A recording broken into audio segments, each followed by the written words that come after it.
Hello and good morning everyone, and thank you for joining our webinar today focusing on how to deliver a better digital workspace to your users. So we are joined here today by Peter Ely from Bytes Software Services, John Wilkinson from VMware, Ross Cleary from Mobinergy, and Toby Noble, who is our Okta specialist at Bytes. So just before I pass over to them, I'm just going to go through some housekeeping details with you all. So you are muted throughout the webinar, but we'll be holding a Q&A session at the end. So if you do have any questions at all, just pop those in the questions box just at the right-hand side of your screen, and I will read those out for all the presenters at the end of the webinar. We're also recording the webinar today, so I'll send you all a link to the recording this afternoon. And there are a few questions at the end, so if you would like any further information, or if you're interested in any of our events or would like a follow-up call, just pop that in there and we'll get back to you. Okay, so I'm now going to pass you over to Peter Ely at Bytes. Morning everyone. Thanks for attending and welcome. The idea of the presentation really this morning is to take you through some of the challenges that we're typically seeing in the market, and especially around this area of digital transformation, which is affecting end users. And these are some of the challenges that we're commonly coming up against, no matter what the priorities of CIOs or CTOs out there might be, whether it's cloud computing, AI, whatever it is that's first on the agenda, it always affects the end users. And so these are the challenges that we're typically facing. And of course, security continues to be one of the key areas of focus. But what you're going to see today from the presentations that we have is really how all of these areas can be met, and really compelling arguments are going to be put forward to see why these are important to be considered for your workspaces. Of course, securing is one of the most challenging problems, and as soon as you start trying to secure things, you come up with more challenges, and this is some of the many areas in which we see some just trying to secure devices can hit other areas of the infrastructure and your end users' devices that just really create more and more problems for yourselves. So what we've done is we've partnered with two of the market leaders according to independent analysts, and we have VMware, who, as you might be aware, they acquired AirWatch a number of years ago, and using their virtualization experience and their own product set that they had in it,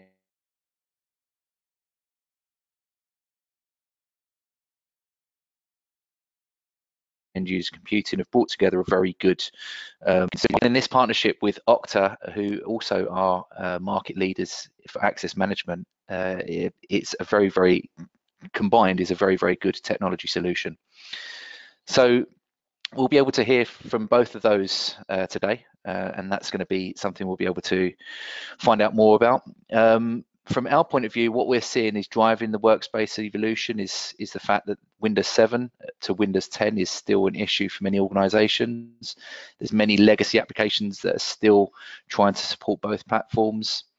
People are trying to bring together a lot of what they do in terms of management, be that through a patching management platform, or whether it's just trying to unify the way they do things. That's always a challenge. But also these other areas, VDI is still something that people are trying to use and get a better handle on, and perhaps leverage the usage of their cloud to be able to deliver technologies like VDI, and then trying to automate and really understand what your users are doing out there, so that you can get better predictive analysis and actions going forward, is something that is a hot topic as well. So we're seeing these as areas of focus, and the reason why it's important to have a look at also, not just from a challenges point of view.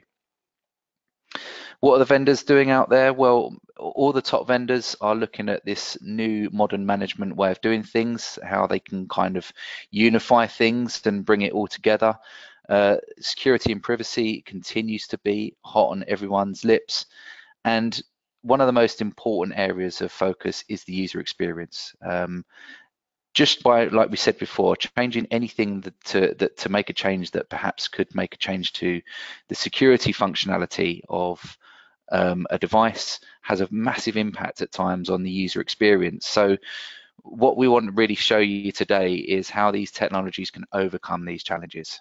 One of the first ones we're going to do is hand over to our friends at VMware. John Wilkinson is going to be presenting on our behalf from VMware and to take you through everything Workspace ONE.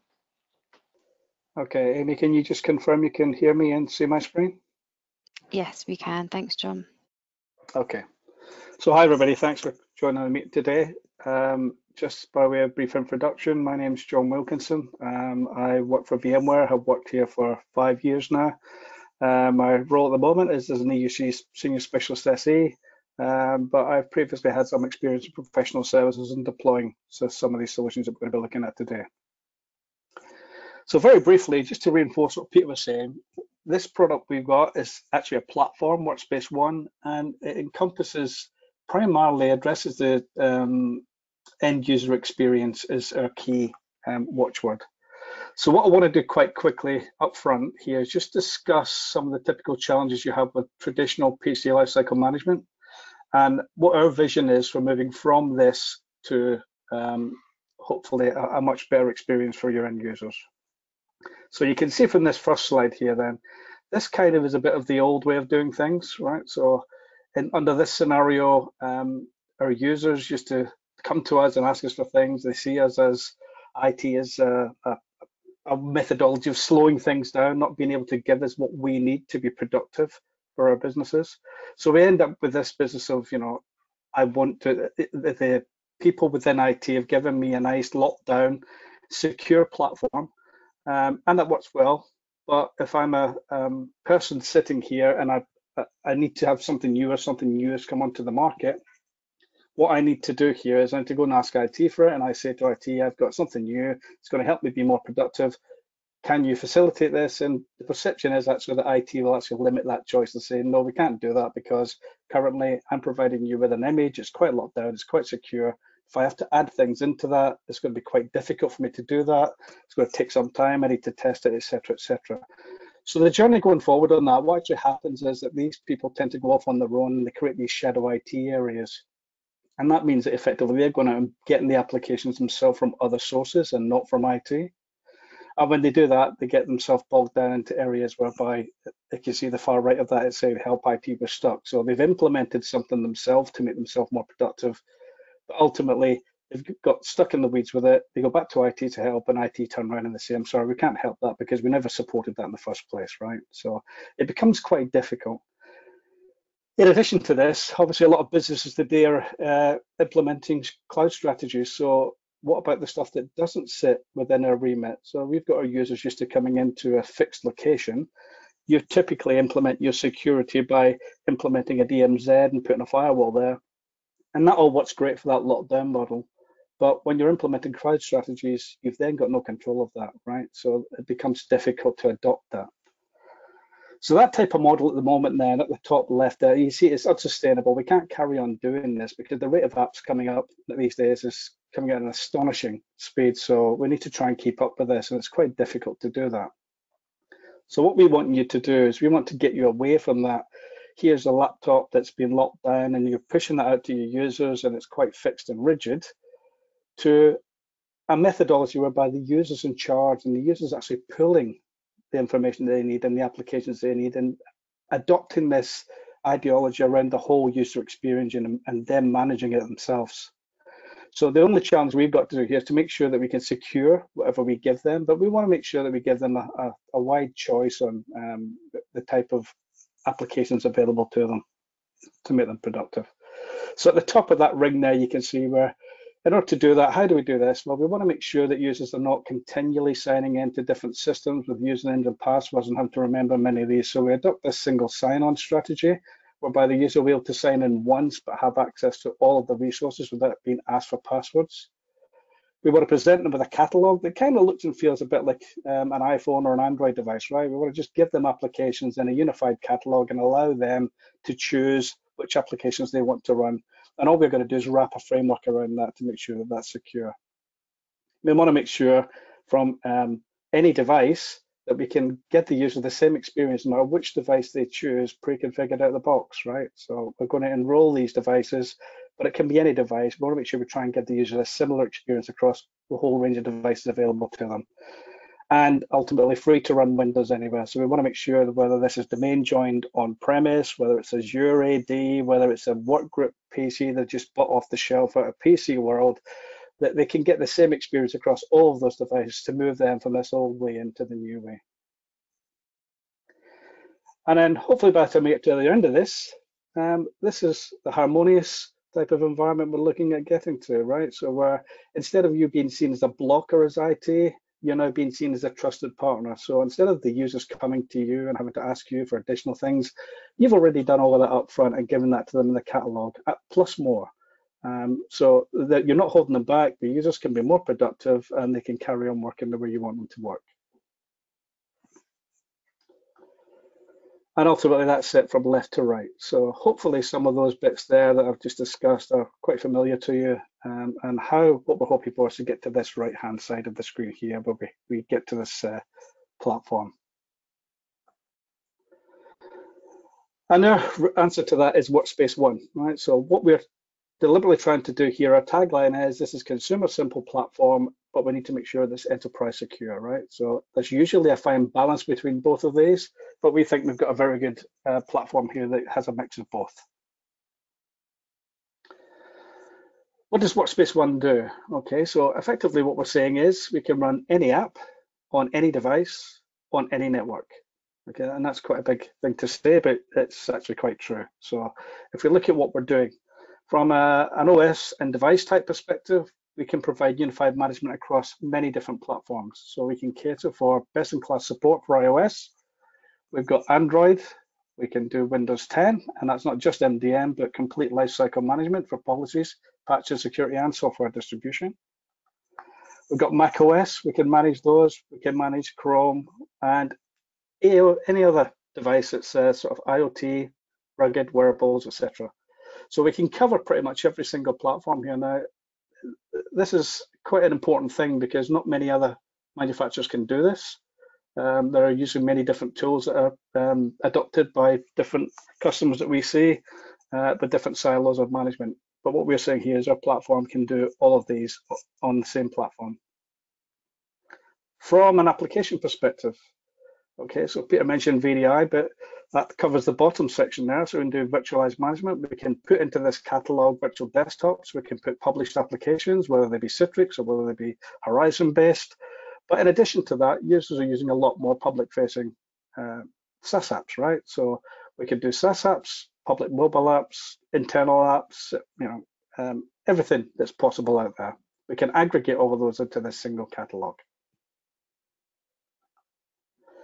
And the catalog looks like this, right? So there's a myriad of applications. This is what the user sees. So you can see there's a whole bunch of different bits in there. I've got Horizon desktops, I've got Citrix applications, I've got hosted applications on Horizon, I've got SaaS apps, Office 365, I could have Salesforce, Workday, various others, and a whole bunch of web apps in there as well. And you can also see we've got this thing called Thin App, which is part of the Horizon suite, which allows you to run older legacy type applications that may not be supported on the OS platform that you would normally have. At the top there, you can see there's two tabs, okay? So these ones have been bookmarked, so the user themselves has decided that these are my common applications, therefore I'm gonna put all of those on my front page, easy to access when I've accessed Workspace ONE application. And from the app catalog perspective, under there, they will see a list of all available applications, which they can choose and bookmark to put on this front page for easy access. The other area to the right there, it mentions context aware. So what we're effectively saying is, dependent on the platform, and this is obviously a Windows type platform, so it's giving me all the usual suspects, but it is context aware in that the device that you're using to access the Workspace ONE application is aware of what the operating system is on there and will present you with the relevant apps that would apply to that platform. This is quite an important thing there, right? So productivity, the parameters to solve. So when we talk about the parameters, on a standard sort of PCLM type environment, you would have a DMZ in place, you would have a firewall, you have all your users inside, and that's nice and secure. You might allow a VPN in from the outside, but that kind of only takes care of north-south traffic. As soon as someone's in on a VPN, they're kind of free to the wild west, east-west, to do what they like, because they'll have access in there and that won't be locked down. But this business of apps everywhere now, right? So with cloud initiatives, internet-facing devices, apps everywhere, people are looking at, well, I want more choice for the devices that I want to run here. I want flexible watch styles. So they need to be able to access what they need when they need it on any device. This becomes a bit of a problem, right? So this is now the Wild West. You've got no longer got control of that as IT internally. So how do you deal with that, right? So back in 2009, a group called Forrester Research, they've come up with the term zero trust. And that is basically rooted in the principle of never trust, always verify, right? So we need to make sure and take the approach of least privilege on here and deciding who's got access to what.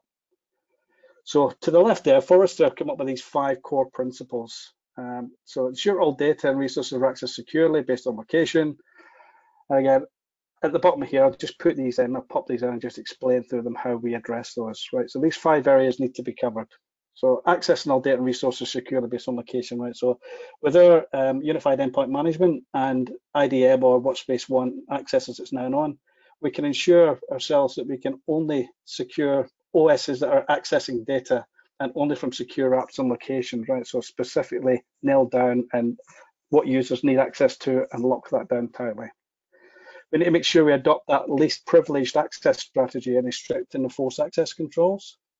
So with Workspace ONE, what we can do is we use entitlements that a user's got to meet, and we can enforce what type of devices they can enroll, even restricted on things like serial number, hardware identifier, or some other unique attribute on that device. And you can add policies to specific smart groups, as we call them, in the Workspace ONE platform, to make sure that users only get access to what they specifically need. So the third one, adding more authentication methods to counter credential-based attacks. So we want to make sure we add more authentication methods. So with our Workspace ONE access, we can support multi-factor authentication, and we can also bundle in device compliance using UEM to make sure that anybody with jailbroken or rooted type devices are blocked from getting access. Always verify, meaning inspect and log all traffic. So we always want to make sure we're verifying identities. So in Workspace ONE, we frequently identify devices to make sure they're in compliance with our defined compliance policies. And they can be extended to other intelligence systems based on APIs, because we've got quite an open platform here. And the last one there, never trust, keep adding context and keep your roles up to date. So we always trust, keep adding context. So as you see new threats arising, you can continue to add policies to adapt to those threats. And this can be extended again by our trust network partners that we've got to give functionality beyond what we do with our sort of basic MDM.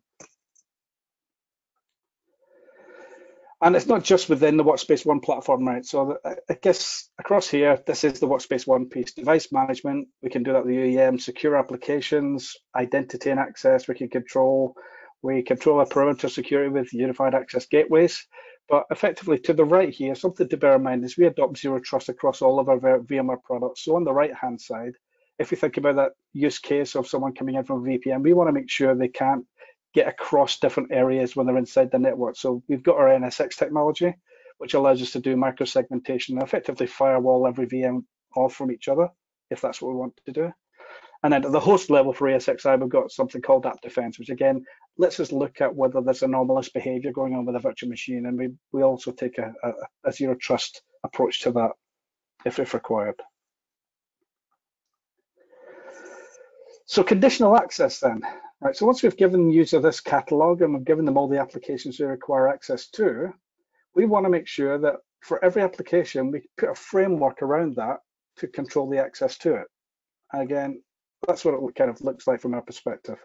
So this policy framework you can define for every app, and effectively looking at these 4 areas, right? So for a user perspective, to access an application, I want to make sure that I know who you are. So are you listed as an employee or a contractor? Maybe you're a customer, maybe you work in a different department internally, but based on that, we can match you to a group that can give you assignment to that application. From a device perspective, what device are you accessing this with? Are you coming in using an iOS, Windows 10, are you Android? Bring your own device, this might be a user's personal device that you might allow access to, or is it corporate issued? And again, from the application perspective, we can have categories of whether that application is actually a managed or an unmanaged application. And we can either take control of that corporately or allow the user to use it themselves. From the application side, is it web app? Is it a mobile app? Is it a virtual application? Is it something that's internal or external? Is it a high security or low security? Do we need to kind of add multi-factor authentication if it's a high security app? And we can do that and inject that based on evaluating these conditions. And then finally, at the end here for location, are you in the network or out of the network? So again, if I take an example of me, if I'm in my corporate environment and I'm accessing using a laptop, you might allow me access to my HR app. But should I decide to go out and have a coffee in Starbucks and I'm on a public network, then maybe you're going to challenge me and say, right, okay, I understand who you are, but I'm not sure about where you are and I need a little bit more security. So I'll maybe prompt you for second factor authentication there to make sure you are who you claim to be. And it kind of looks a bit like this, right? So just to give an example, there's applications on the right, we have our user on the left, and we've got our policy in place that says, what user are you? Well, I'm going to only allow employees access to these. What device are you coming in on? If I find for some reason that you're accessing using a jailbroken device, then that's going to be something I'm going to challenge. And if I find it is jailbroken, I'm not going to allow you access to this application. The application itself, who am I giving it to? Well, giving it to enrolled devices only. So only if you've enrolled your device within the Workspace ONE platform will allow you access, but that doesn't necessarily have to happen. And the location. So in this case, I'm saying allow any network. So for every application, we're wrapping that type of a framework then where we decide on what the policy is going to be that applies to it, and that will allow you to evaluate whether users are allowed access or not. From an onboarding perspective here, so we want to make sure onboarding is as simple as possible. So we're using over-the-air provisioning of devices using push technologies and self-service capabilities there. And we want to make sure we manage the full devices lifecycle across all types of devices that we've got available to us. And again, you can see there, this is sort of, we have an iPad, a Mac, we've got a Windows 10 Dell device and a Chromebook. So that's experience that you do and you run through these, it should be the same experience for all employees, no matter what they're using. Again, we have many different ways of doing enrollment as well, but that's something we can do in our follow-up session. We need to go a bit further. Privacy is a big concern, right? So again, we're saying here, we've got this cloud-based platform that you're using to manage this, but you've got local compliance policies that you have to abide by, right? So GDPR and CCPA if it's US-based. So how do we address this?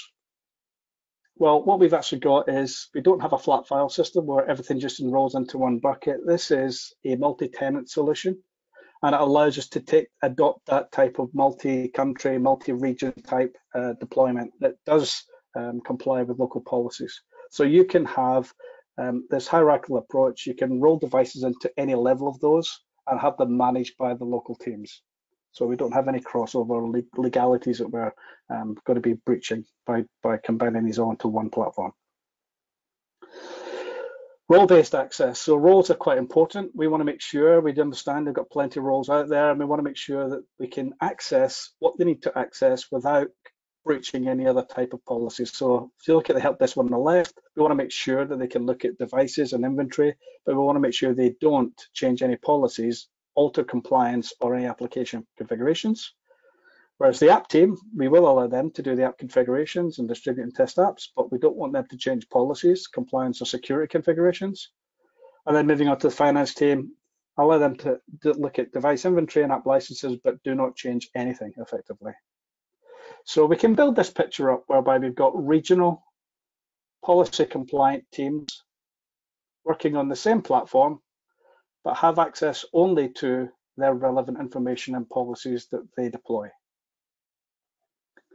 So we've got to give those teams many different teams that we've got available to us. Again, you can do this, it's a role-based platform, you can create your own roles to suit your environment.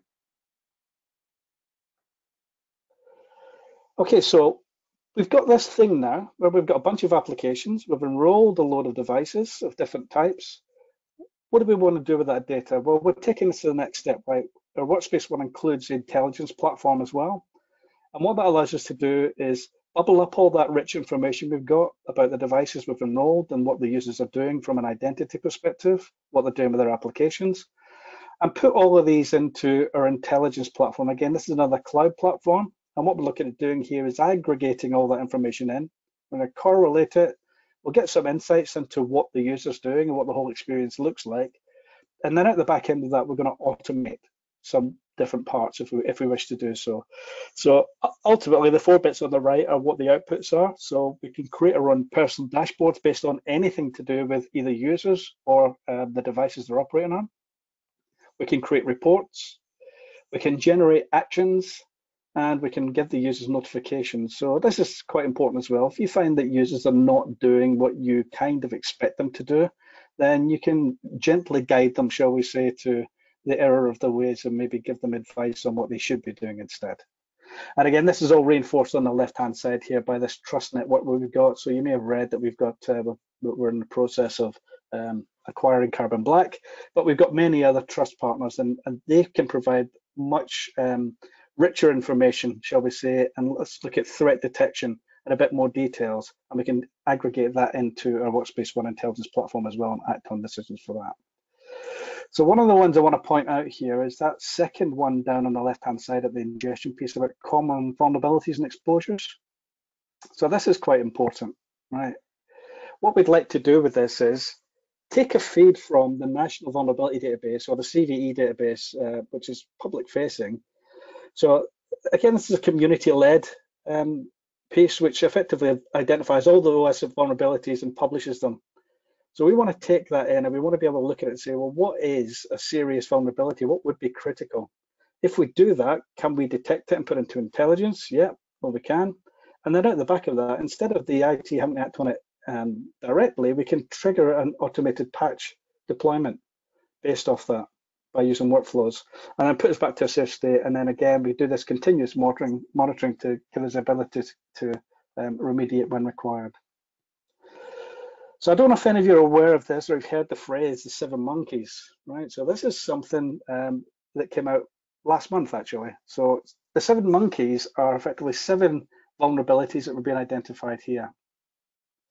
So RDS itself, it's been identified that an unauthenticated attacker there can execute code on a vulnerable system and without using authentication or user interaction. Right? In August, Patch Tuesday, Microsoft released patches for all 7 of these to get rid of these vulnerabilities, in addition to 86 others. But the main thing at the bottom there, if you look at it, 4 of these CVEs affect every version of Windows, including Windows 10, 2012, 2016, 2019. So of the 7, 4 of those have come up as critical, 3 have come up as important. So what can we do with that if we detect that or we get notified of that information? So looking at the right-hand side of this slide, right? So here's the remediation action. Disable remote desktop services, right? That seems fairly drastic, but this is what the advice is. Make sure you enable network level authentication to block any authenticated attackers from exploiting that vulnerability, and then create security policies to enforce it. If you look at the left-hand side of that, Microsoft's recommending deploy all these patches as soon as possible, even if you plan to leave RDS disabled. So Microsoft strongly recommend that even if you mitigate or work around this issue, you should deploy these patches. Now, we know that deploying patches and identifying who to deploy to can be quite a long, onerous thing. But how we address that is with the intelligence platform. And what we've done is, if you look at the left there, we've got the connector, which is taking all the stuff from the Workspace ONE platform. And we can look at all the devices, we can determine what patches are installed there, and that information is regularly updated and sent into the intelligence platform. So once we've got the information in on what the platform got, we can actually run a report that basically says, okay, so who's got what? We can then have the daily ingestion from the CVE and NVD databases pulled in, and we can do a comparison.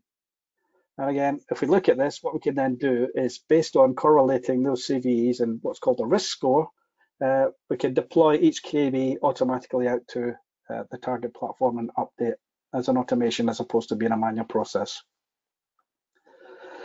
So the CVE, the reason we've gone down the road of using this, CVE actually uses these ratings on the left, right? So if patches get released, you know there's usually an associated KB article that goes with it, but that can be quite difficult to search out and find which ones apply to what. So what happens is we ingest the CVE information, and we've got a low, medium, and high category. So there are scores based against the side of those. So all we would have to do to remediate against what we class as a critical patch is run one of these sort of if triggers, right? So trigger when, and then we put a bunch of conditions, and then we do an action. So if we create a filter that basically says, go and look at what's available on the devices, look at the CVS scoring, and if it's greater than 7, i.e. it's a high severity, then I want to be able to approve that patch, do the correlation to the KB, and get those deployed out there. So again, we've got a good full picture there of being able to push stuff out to those endpoints as and when they're needed. Okay, so I think I'm probably coming to the end of where I want to be. What I will say is direct you to this website, techzone.vmware.com. Any questions on anything I've covered, we can cover later, but there's a whole rich a volume of information, if you like, around Workspace ONE and our corresponding technologies at that website. Everything I've covered will be in there and much more. And we've actually got this hero program, so I'll just quickly pop out here just to show you what that looks like. So if I go out to the TechZone website, and this is what it looks like. Okay, so I can look specifically around Workspace ONE, but what's actually probably more interesting if you've not dealt with the platform before, it's under here, we have what's called our hero program. So if you want to master Workspace ONE, you can go out to here, and then it'll give you a path on what it is, what it does, a feature walkthrough, getting started, deployment sections, architecture integration, and various other parts. So it's quite a deep dive that allows you to go through and have a look at this in your own time. Any other areas specifically of any integration, Office 365, mobile apps, Android, Mac, iOS, Windows 10, again, same applies. It's like a bit of a hero path, but it does take you to that rich experience of going from start to expert, looking at all the areas that may be of importance to you. So again, on the left, you can see all these areas, policies, enrollment, patching, products, etc. And that takes you through that program. Okay, at that point, I think I'll hand back to Amy. Thanks, John. And can I just confirm with you, John, as well? Can you hear me and see our screen as well? Yes, I can. Yeah. Perfect. Thanks for covering everything there. Leads very nicely into what I'm here to talk about as well. So, as Amy said at the beginning, I'm kind of the Okta specialist here at Bytes, but more broadly speaking, a security specialist here as well. And really what I'm here to talk about is how we found it at Bytes here, talking to our various customers, a very effective proposition to put forward, bringing these two market-leading technologies together. And they both bring two very different approaches to any given scenario where you're looking to better secure and provide your end users with a better experience when accessing cloud applications or on-prem, and also different parts of the network. So really to hone in on that, what I'll be talking about today is how VMware brings the device context to any given scenario, where Okta will bring the user context. And actually bringing those two together is a really powerful message. Before I delve into that in too much detail, though, let me just paint a picture about really what we're looking at and the state of play at the moment.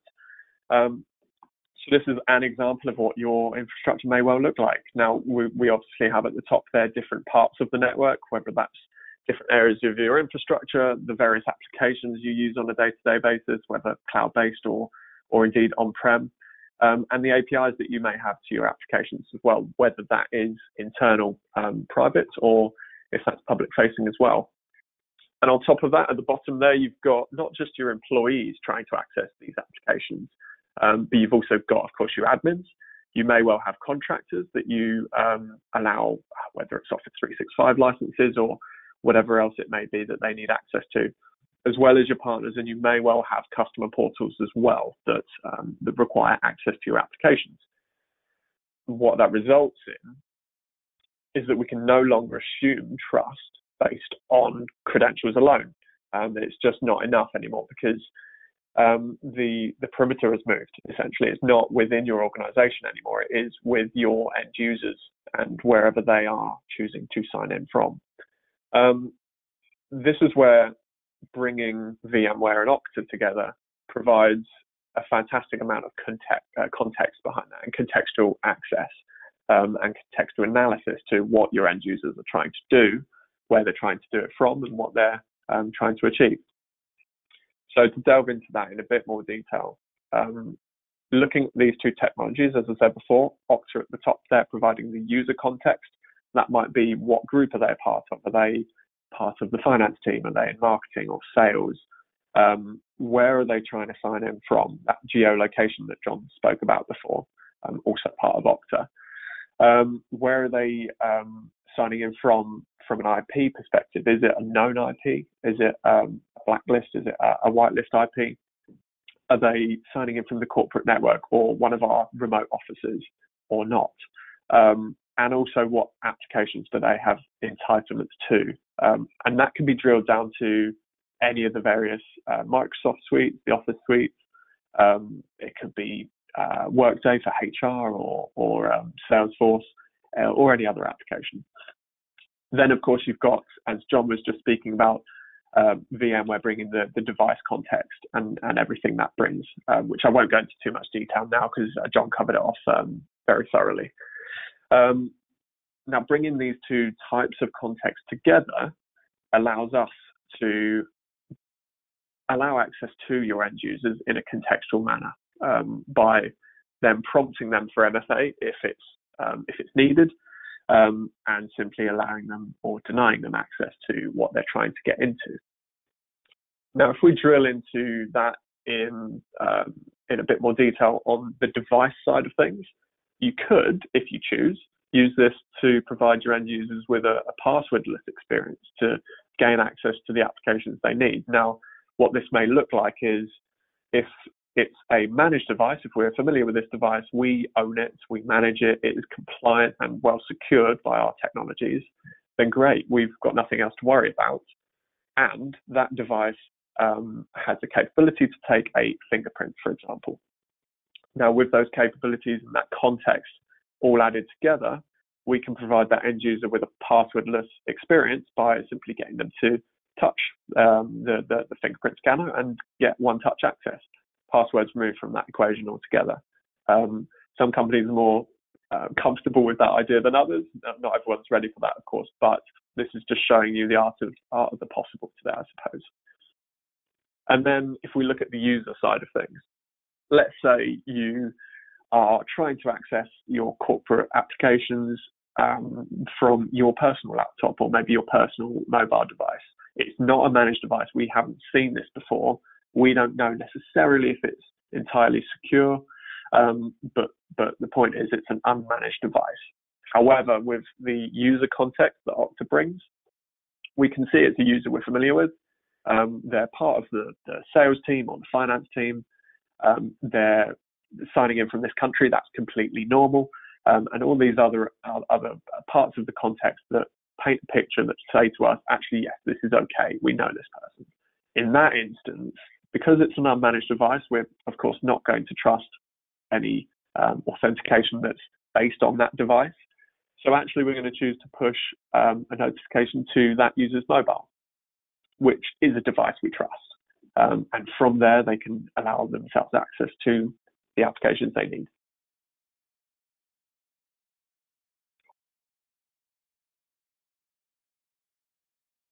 So just to paint a picture about how that works from an end user journey. And I'll explain at the end what is and isn't visible to the end user as part of this as well. So user A here looks like they're trying to access Salesforce, or it could be any of these other cloud-based applications, or indeed your on-prem applications as well. Now, using these two technologies, it will first go through Okta as the identity provider, which will go through a number of discoveries and check back with your policies to say, okay, this is user A, they're part of this group, they do have rights to this application. Yeah, let's go ahead. However, it is a critical application. We've deemed Salesforce in this example as something business critical. We're going to want to run some double checks on that to make sure we can fully trust this user and the device. So we're going to pump that through VMware, who in turn are going to say, okay, one of three things in this case. So it's either going to be a managed but non-compliant device, in which case we're going to block access at that time. And that could come with some form of notification to say, we're blocking access because of X, Y, Z. either speak to IT or update to the latest version of the software, or whatever it may be that's making that device non-compliant, and then you'll be good to go. Second scenario there, it's an unmanaged device.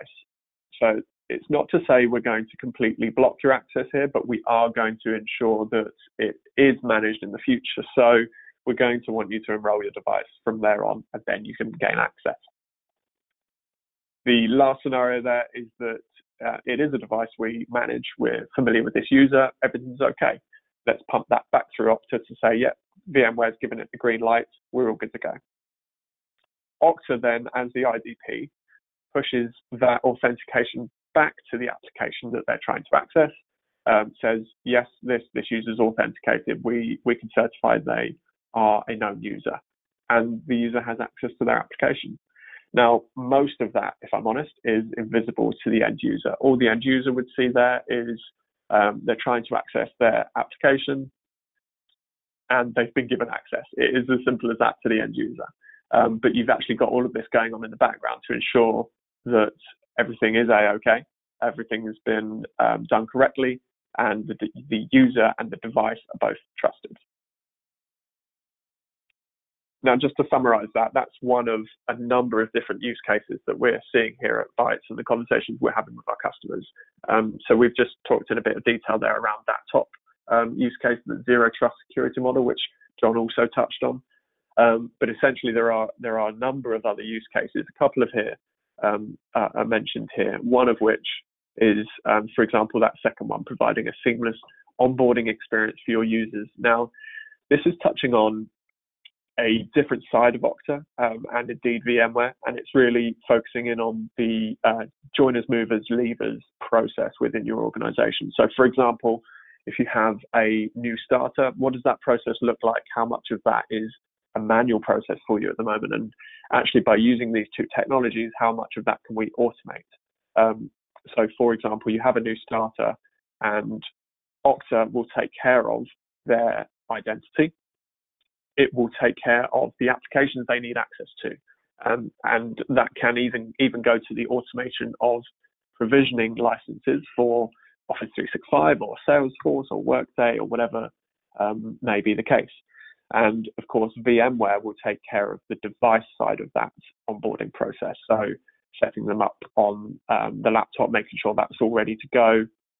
So in essence, in that scenario, by using these two technologies, all the IT team then need to do is hand a laptop to the new starter, and they're good to go. But that's just a couple of the use cases that we're seeing here at Bytes. I would be more than happy to have further conversations with anyone that did want to have one around how else we can use these two technologies together. But that summarizes everything I wanted to go through with you today. And I will hand over to Ross at Mobinergy to talk about how we can make everything we've just discussed a reality for your business.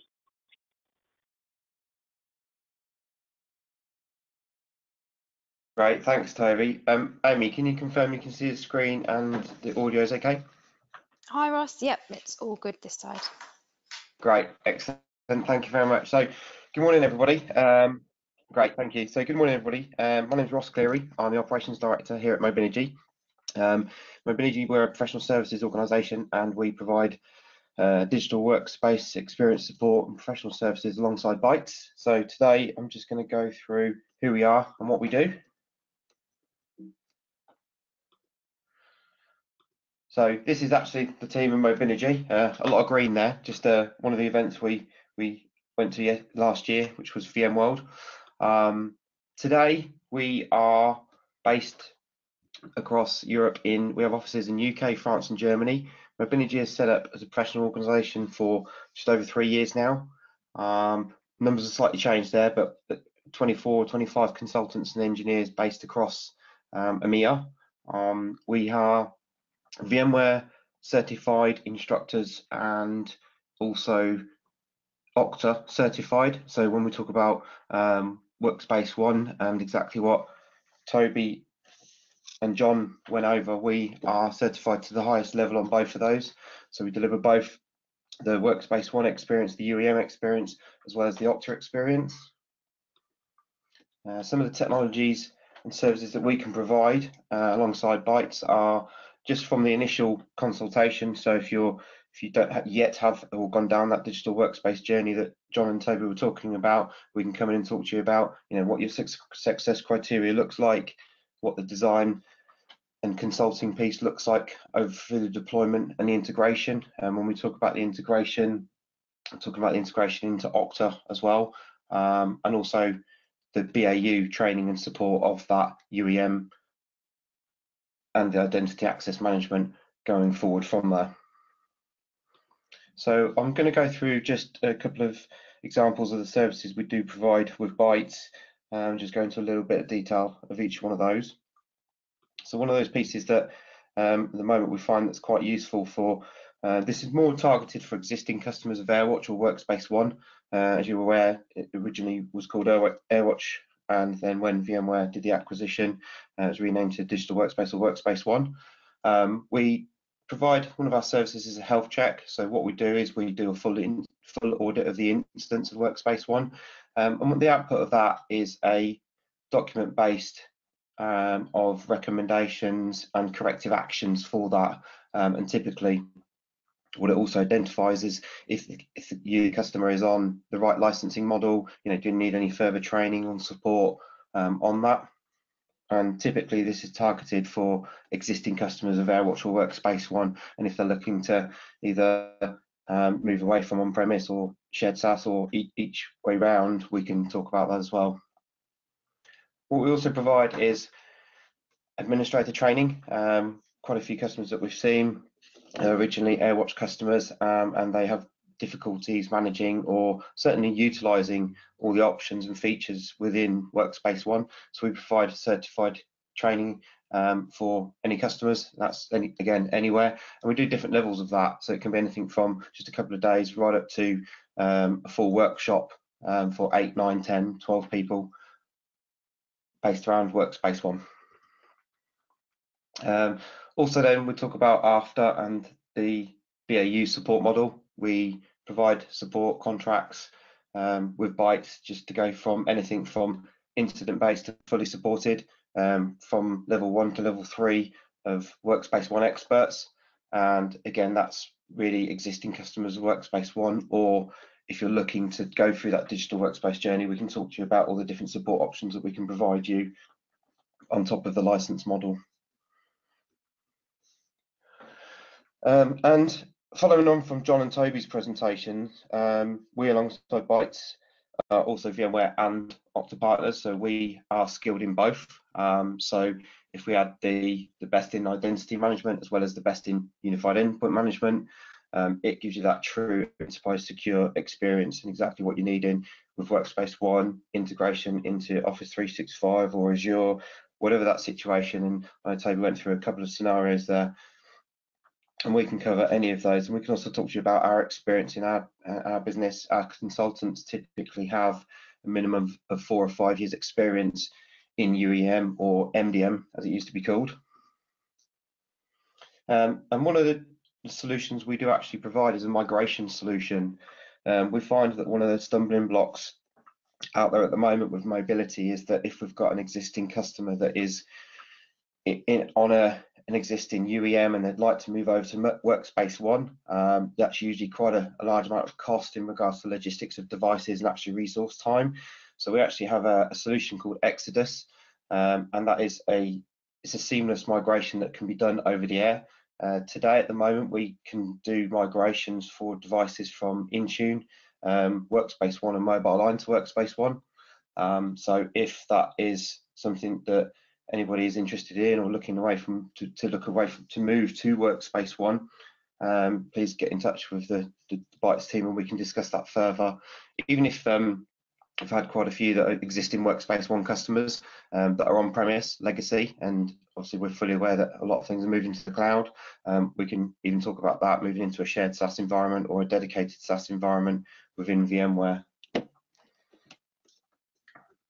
So that's about it from me at Mobinergy. If you'd like to talk to us about any of our services, please get in touch with any of your contacts at Bytes and we'll happily jump on a call, whether it's a new digital workspace journey that you're looking for or something you're looking to adopt that you've already got or make changes to. We'll happily help out and advise you on what the future can look like.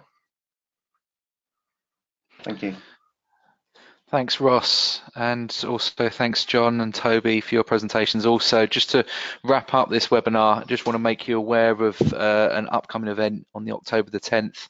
It's an EUC Experience Day, and a lot of what John went through today from Workspace ONE is going to be taken through again from probably from a more technical deep dive, going through a bit more of the features. But what's good about this from an Experience Day point of view is you're actually going to be able to get hands-on as well. So it'll be almost like being able to prove the concept and have a look at it, and you'll have some on-hand resources there as well to help you with any troubleshooting or questions you have on the day. So if you are interested in that, there's going to be a feedback form that you can select your answers to afterwards, but there'll also be some invites sent out afterwards to anyone who attended today. And also, just to let you know that there's those health checks that Mobinergy spoke about there that can help out with any existing queries you have if you are an existing Workspace ONE customer. There's also those training workshops, and also there's mass migration using their Exodus tool.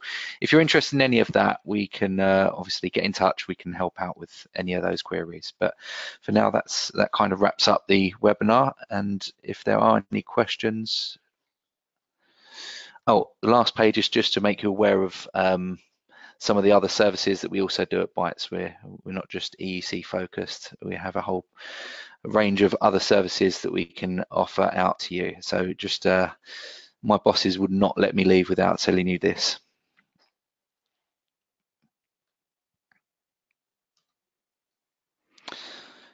If you have any questions, please submit your questions on the right-hand side of the screen, in the chat screen, and we'll be able to answer. We have some of the guys still on the call who'll be able to answer if you do have any.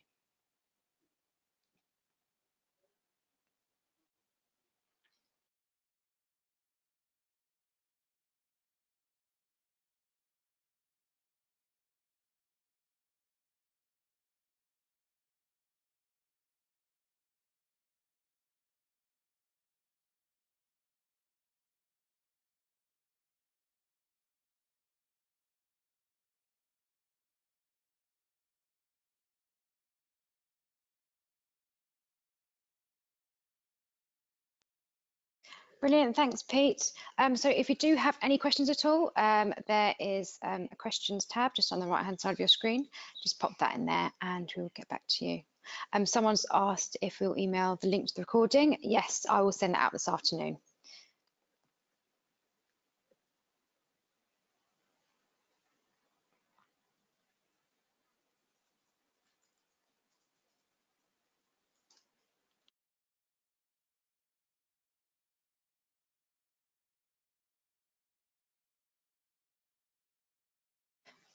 Okay, so I don't think we've got any questions other than that today. So thank you so much, everyone, for taking the time out of your day to join the webinar. I hope you found it valuable.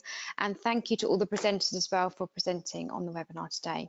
So as mentioned at the beginning of the webinar, there is a short feedback form at the end. So if you have any feedback for us, please do pop that in there. Really appreciate that. If you're interested in our workshop as well, if you just pop that in there, we will get back to you with further information. Okay, so thank you, everyone, and enjoy the rest of your day.